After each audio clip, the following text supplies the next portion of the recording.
Thank you very much. Well, thank you, and good evening, Mississippi.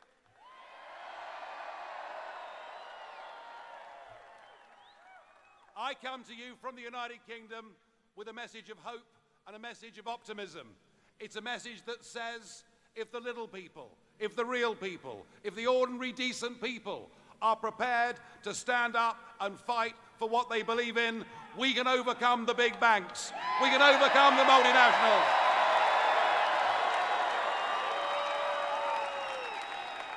And we did it. We made June the 23rd our Independence Day when we smashed the establishment. And we did it. Everybody said we'd lose. And what did we see? We saw experts from all over the world. We saw the International Monetary Fund. We saw Moody's. We saw Standard & Poor's. We saw global leaders giving us Project Fear, telling us that if we voted not to be run by a bunch of unelected old men in Brussels,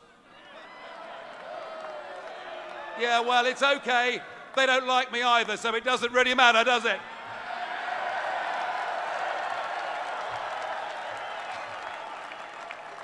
But they told us our economy would fall off a cliff.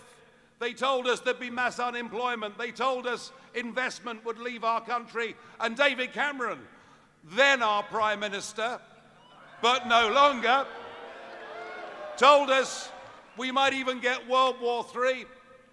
And we saw the commentariat and we saw the polling industry doing everything they could to demoralize our campaign. On the day of the vote itself, that morning, they put us 10 points behind.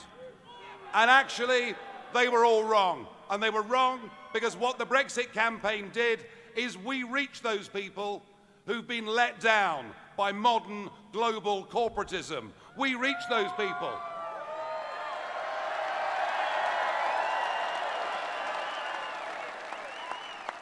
We reached those people who have never voted in their lives, but believe by going out and voting for Brexit, they could take back control of their country, take back control of their borders, and get back their pride and self-respect.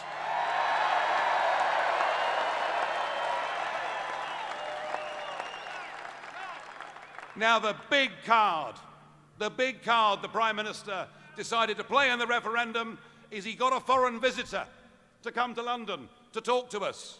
Yes, we were visited by one Barack Obama.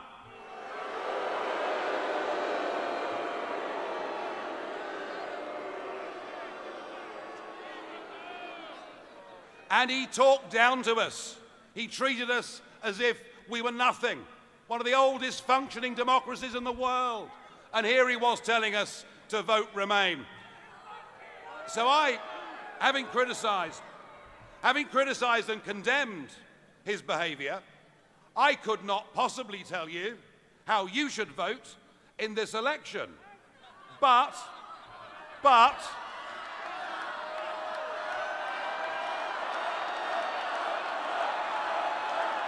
you know, I get it, I'm hearing you. But I will say this, if I was an American citizen, I wouldn't vote for Hillary Clinton if you paid me.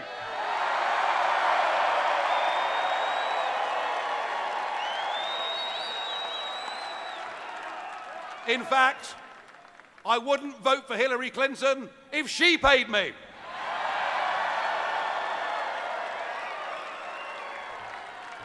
Folks, the message is clear. The parallels are there. There are millions of ordinary Americans who've been let down, who've had a bad time, who feel the political class in Washington are detached from them, who feel so many of their representatives are politically correct parts of that liberal media elite. They feel people aren't standing up for them, and they've actually, in many cases, given up on the whole electoral process. And I think that you have a fantastic opportunity here with this campaign. You can go out. You can beat the pollsters. You can beat the commentators. You can beat Washington.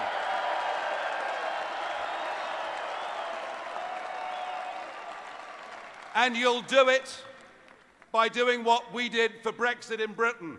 We had our own people's army of ordinary citizens who went out and delivered leaflets, who went to meet people where they worked and where they socialized, who convinced and inspired people to go out, if this was the one and only time in their life, and to vote for change. So my advice to you, if you want change in this country, you better get your walking boots on, you better get out there campaigning. And remember, anything is possible if enough decent people are prepared to stand up against the establishment. Thank you very much indeed.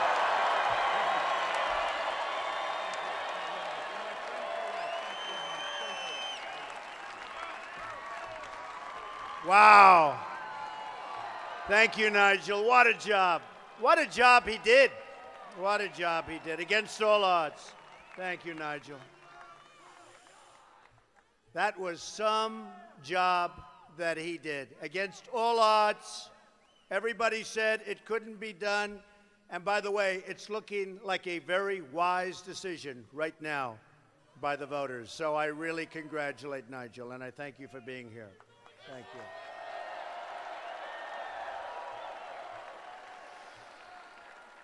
And if I may, we had some tremendous polls come out today. I won't bring it up.